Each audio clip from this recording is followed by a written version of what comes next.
আসসালামু আলাইকুম রহমতুল্লাহ। Global Knowledge International Training Institute থেকে আবার স্বাগতম জানাচ্ছি ছোট্ট একটি ভিডিওতে।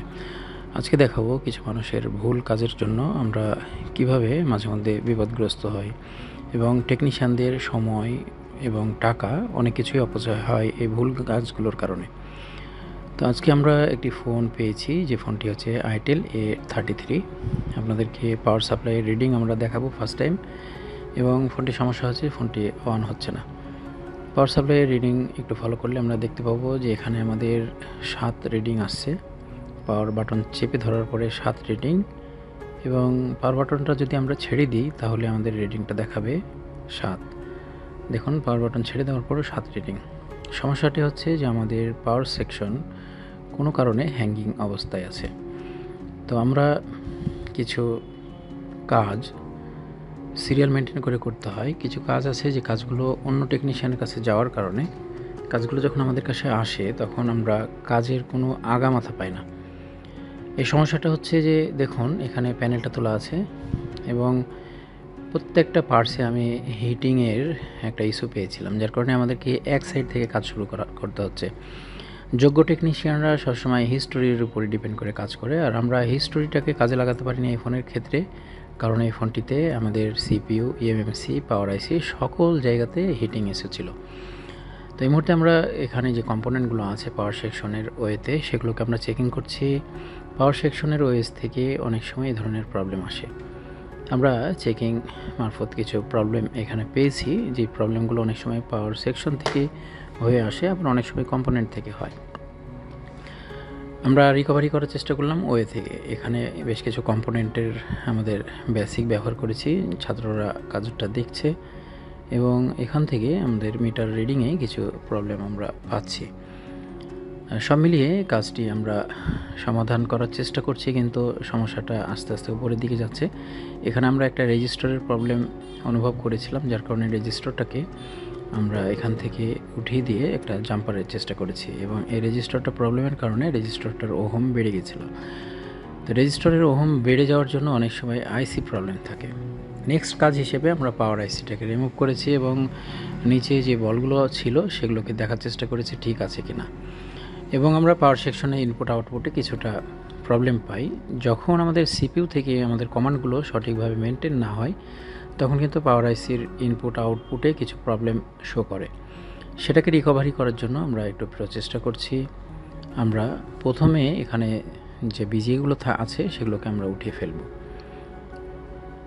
এরপরে আমরা একটা আইসি রিপ্লেসমেন্ট করব, যে আইসিটা আমাদের অন্য আইসি, সেম মডেলের অন্য একটি আইসি আমরা এখানে লাগানোর চেষ্টা করব এবং রিডিংটা দেখার চেষ্টা করব। প্রথমে বলে রেখেছি যে আমাদের মাদারবোর্ডের প্রত্যেকটা সেকশনে কাজ করা ছিল। এই ধরনের কাজ আসলে আমাদেরকে একের পর এক সেকশন আমাদেরকে ট্রাই করতে হয়, বুঝতে হয়। আইসিগুলো তুলে আইসির নিচের বিজিগুলো সঠিক আছে কিনা সেগুলো বোঝার চেষ্টা করতে হয়।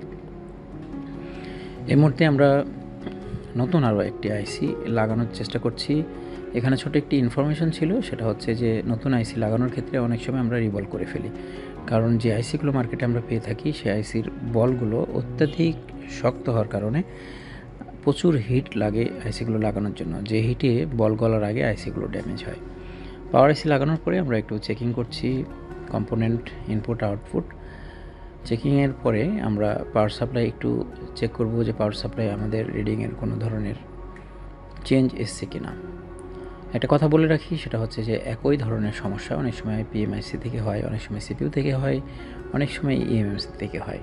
যেহেতু কাস্টমারের কাছে আমরা সঠিক হিস্টোরি পাইনি আর ফোনটি অন্য জায়গা থেকে ঘাটানো আছে, যার কারণে আমরা এই ফোনটিকে স্টেপ বাই স্টেপ একটার পর একটা আমরা কাজ করে ট্রাই করছি।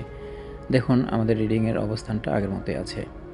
এখন আমরা ইএমএমসিটাকে এখান থেকে রিমুভ করব এবং এর বিজিএ ঠিক আছে কিনা দেখব, এবং তারপরেই আমরা ইএমএমসির পার্টিশন ঠিক আছে কিনা এবং ইএমএমসির হেলথ ঠিক আছে কিনা সেটাকে আমরা যাচাই করব ইনশাআল্লাহ।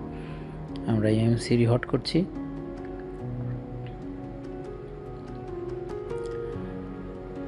ভুল কাজের খেসারত টেকনিশিয়ানরা অনেক সময় দিয়ে থাকে, আর আমরাও এই ধরনের একটি অবস্থায় পড়েছি আজকে।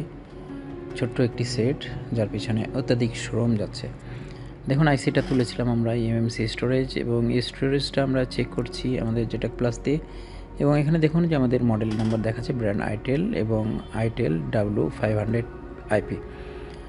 আর এখানে আমাদের পার্টিশনটা ওকে রয়েছে। তো আমাদের যেহেতু ইএমএসি কোনো ফল্ট নেই, যার কারণে আমরা ইএমএসিটা লাগানোর পরে আমরা সিপিইউটাকে এই মুহূর্তে তুলে ফেলার চেষ্টা করবো ইনশাআল্লাহ।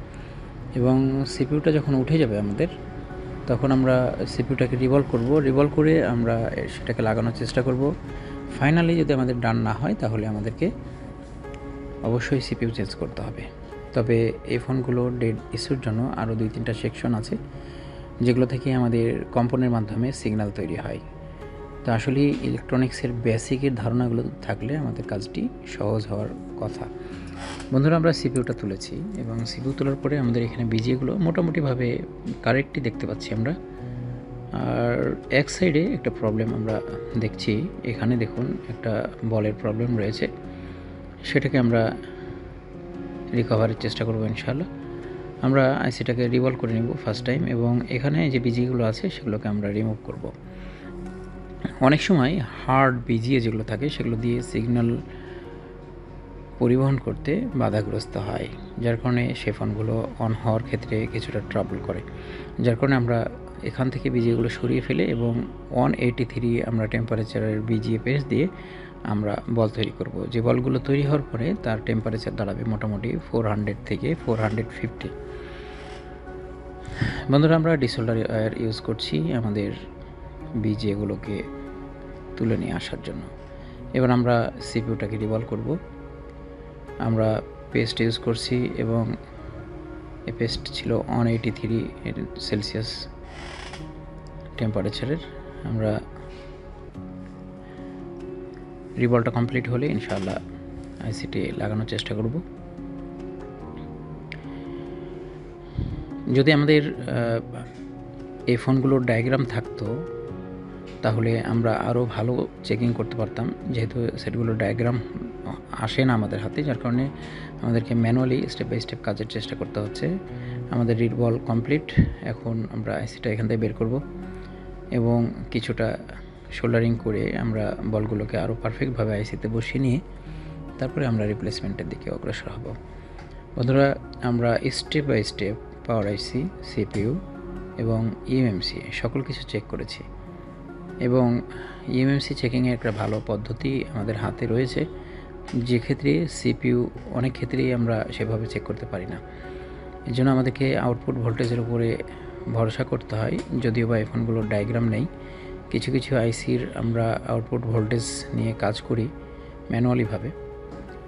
আইসিটা আমরা দেখুন মোটামুটিভাবে আইসিটা লেগে গেছে, এবং ভিডিও বড় হলে আপনাদের দেখার কিছুটা সমস্যা হয়, যার কারণে আমরা ভিডিওটিকে ছোট করার চেষ্টা করেছি। আলহামদুলিল্লাহ, শুকরিয়া, আমাদের আইসিটা লাগানো হয়ে গেছে এবং আমি প্রাথমিকভাবে চেকিংয়ে একটা ভালো ফলাফল পেয়েছি।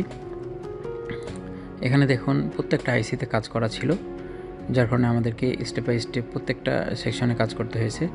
অনেক সময় দেখবেন যে আপনার যখন পেস্টিং আইসি সমন্বয় করা সেটগুলো আসে আমাদের কাছে, সেক্ষেত্রে আমাদের পিএম, পাওয়ার আইসি, সিপিইউ, ইএমএমসি সকল কিছু তুলে রিভলভ করা লাগে। এটার কারণ হচ্ছে যে যখন পাশেই একটা আইসি থাকে, একটা আইসিতে কাজ করতে গেলে আর একটা আইসির ভিতরে গ্যাস তৈরি হয়, যার কারণে আমাদেরকে প্রত্যেকটা আইসি তুলে রিকভার করা লাগে। এই ফোনটি কিন্তু এই ধরনের একটি প্রবলেমের মধ্যে আমি ছিলাম, যার কারণে আমাকে প্রত্যেকটা সেকশন আমাকে রিকভারি করতে হয়েছে। আর আমাদের আগের পাওয়ার আইসিটাও ভালো ছিল অলমোস্ট, তবে সিপিইউর ভিতরে আমরা প্রবলেম পেয়েছিলাম। আর রিডিংয়ের যে বিষয়টা ছিল, একই ধরনের রিডিং পাওয়ার আইসি, সিপিইউ, ইএমএমসি এবং বেশ কিছু ক্যাপাসিটর, রেজিস্টর এবং ভ্যারিস্টর এইসব কম্পোনেন্টের মাধ্যমে হতে পারে। বন্ধুরা, আমাদের ফোনটি অন হয়ে গেছে, আলহামদুলিল্লাহ, শুকরিয়া। আপনাদের সামনেই কাজটি উপস্থাপন করার চেষ্টা করলাম শেষ পর্যন্ত।